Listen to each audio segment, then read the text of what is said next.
So hey tutors, welcome to tweet tuition. मेरा नाम अमन है और आज मैं आपको अरबपति टोनी स्टार्क के सूट के बारे में 7 ऐसे फैक्ट्स बताऊंगा जो फिजिक्स के लॉ को बेंड करते हैं। तो चलिए स्टार्ट करते हैं।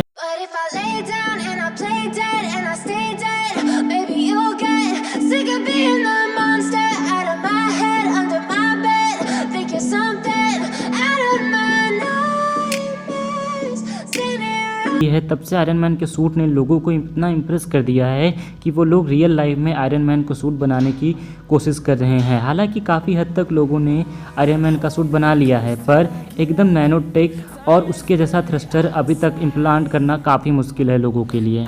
सोचने वाली बात यह है कि एक मूवी ने लोगों को इतना ज़्यादा इफेक्ट कर दिया है कि आज भी लोग आयरन मैन के सूट को बनाने की कोशिश कर रहे हैं, पर अभी तक आयरन मैन का सूट की कॉपी बनाना ऑलमोस्ट इम्पॉसिबल है। हो सकता है फ्यूचर में ये बना ले उस टेक्नोलॉजी को। तो इंडिया की बात करें तो 2008 के आयरन मैन के बाद आने के बाद लोगों ने उस मूवीज़ की वजह से हर मूवीज़ में फिजिक्स के लॉ ढूंढने की कोशिश की है, लेकिन लगता है इससे पहले लोग फिजिक्स के लॉ ढूंढते थे किसी भी मूवीज़ में। इससे पहले जो इंडियन ऑडियंस थी वो प्यार मोहब्बत और लड़ाई झगड़े जैसी मूवीज़ देखना पसंद करती हैं, लेकिन इस मूवी के आने के बाद लोगों का परसेप्शन काफ़ी ज़्यादा बदल गया है। देखो, जब बात आयरन मैन के सूट की आती है तब हमको उस सूट में बहुत सारे बेंड्स दिखते हैं, पर जब टोनी स्टार्क अपना आर्मर पहनता है तो हम उसको एकदम इग्नोर करके उस मूवी को एंजॉय करते हैं बस। देखो, अगर अरबपति टोनी स्टार्क का आयरन मैन अगर मैजिकल स्पेल भी यूज करेगा तब भी हम उसको देखेंगे और बहुत ज़्यादा एंजॉय करेंगे। आरडीजे ने हमारे ऊपर अपनी एक ऐसी छवि छोड़ दी है कि वो कुछ भी बनाएगा आयरन मैन के साथ, हमको हमेशा ही पसंद आएगा। होने को तो बहुत सारी ऐसी जगह हैं जहाँ टोनी स्टार्क का सूट जो है वो फिजिक्स के लॉ को नहीं फॉलो करता, लेकिन 7 ऐसी चीज़ें हैं जो हमने ढूंढ के लाई है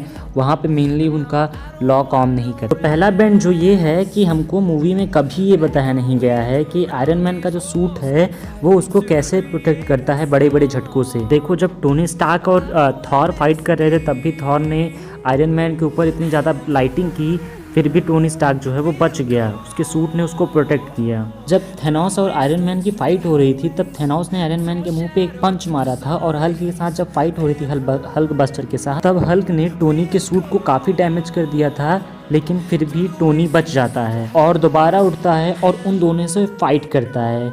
समहाउ टोनी के सूट में कुछ ऐसे मेटल्स हैं या मटेरियल से बनाया है टोनी ने उसको कि जो भी एनर्जी होती है, जो भी ट्रम्प्स होते हैं, जो भी फाइट करता है टोनी किसी से, तो वो एनर्जी को एब्जॉर्ब कर लेती है। इमेजिन करो कि आपने एक ऐसा सूट बनाया है जिसको पहन के आप बस के साथ सामने गए, ठीक है, लेकिन उस बस ने आपको कुचल दिया क्योंकि आपका सूट इतना पावरफुल नहीं था, लेकिन आपको ज़्यादा चोट नहीं लगी, फिर भी चोट तो लगी होगी ना। कुछ ऐसा ही इमेजिन करिए टोनी स्टार्क के साथ। टोनी स्टार्क को भी चोट लगती होगी, लेकिन बहुत ज़्यादा चोट नहीं लगती, फिर भी वो बच जाता है। हो सकता है कि टोनी ने अभी तक बना लिया हो कि वो ऐसा सूट जो एनर्जी को एब्जॉर्ब करता हो, लेकिन अभी तक हमें किसी भी मूवी में ये रेफरेंस नहीं बताया गया है कि टोनी कौन सा मेटल यूज करता है। एग्जाम्पल के तौर पर मैं आपको बताऊँ, जब टोनी ने पहला मार्क 1 बनाया था उस केव में, तब उसने डेजर्ट में गिर गया था, वो डेजर्ट में, ठीक है।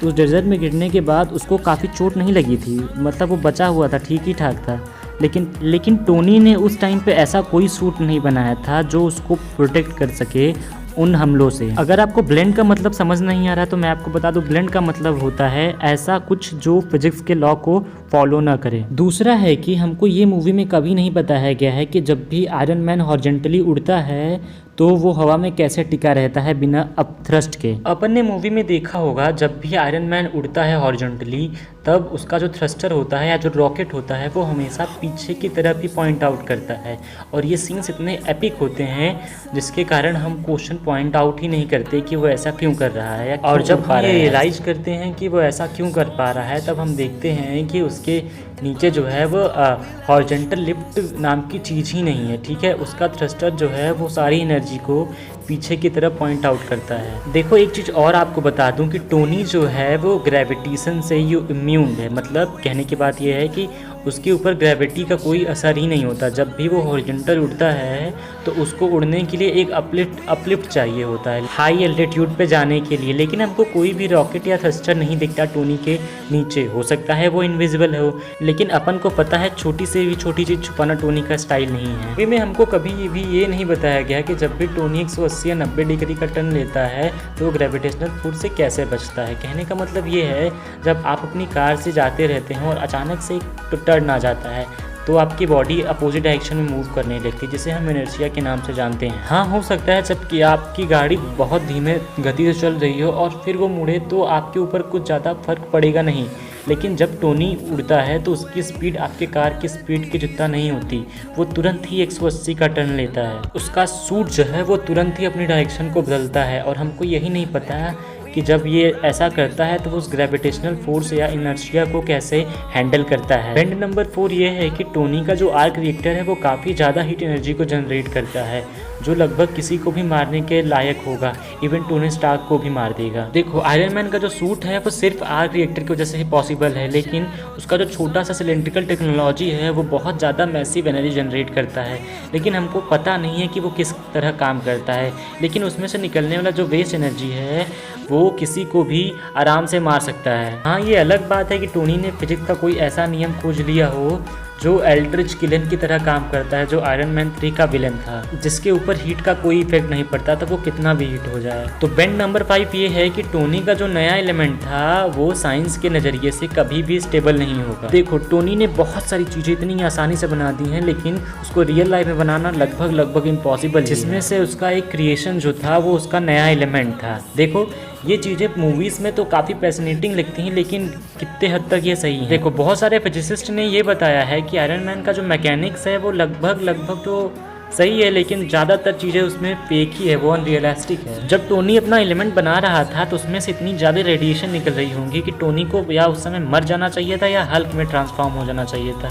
इसी वजह से वो चीज़ें एकदम अनरियलिस्टिक दिखती हैं। देखो, टोनी का जो आर्क रिएक्टर है उसको लगाने के लिए टोनी के चेस्ट से जो है वो बहुत ही एसेंशियल पार्ट्स निकालने होंगे। आपने देखा ही होगा कि टोनी का जो आर्क रिएक्टर है वो काफ़ी सिलेंड्रिकल है और बड़ा है, तो उसके चेस्ट में जब वो लगाना होता है डॉक्टर को, तो उसके बॉडी से काफ़ी एसेंशियल पार्ट्स को निकालना होता है उनको, जिससे टोनी मर भी सकता है। मर भी क्या सकता है, मर ही जाएगा। कोई नॉर्मल इंसान होगा उसके बॉडी में इतना बड़ा गड्ढा करेंगे तो। आपने आयरन मैन 2 में देखा होगा कि पेपर पॉट जो है वो आयरन मैन के चेस्ट में अपना पूरा हाथ डाल देती है। समझ रहे हैं इसका मतलब उसके चेस्ट में कुछ भी नहीं है, उसका पूरी कैविटी जो है वो पूरी खाली है, और यही जो है वो 6वां बेंड है। बात कर लेते हैं 7वें बेंड की। आयरन मैन का जो रिपल्सर है वो साइंटिफिक वे में कोई सेंस नहीं बनाता। क्लास 9th में आपने पढ़ा होगा कि न्यूटन का जो 3rd लॉ है वो कहता है कि every reaction has an equal opposite reaction. अगर हम एक फोर्स लगाता है जिसके वजह से वो ऊपर जाता है, तो जब टोनी अपना रिपल्सर को स्टार्ट करता है और उसमें से जब बीम निकलती है तो जिस स्पीड से उसकी बीम जाती है उसी स्पीड से टोनी को भी पीछे जाना चाहिए, लेकिन ऐसा कुछ नहीं। तो टोनी जस का तस खड़ा रहता है। हो सकता है टोनी कुछ ऐसी टेक्नोलॉजी बना लिया हो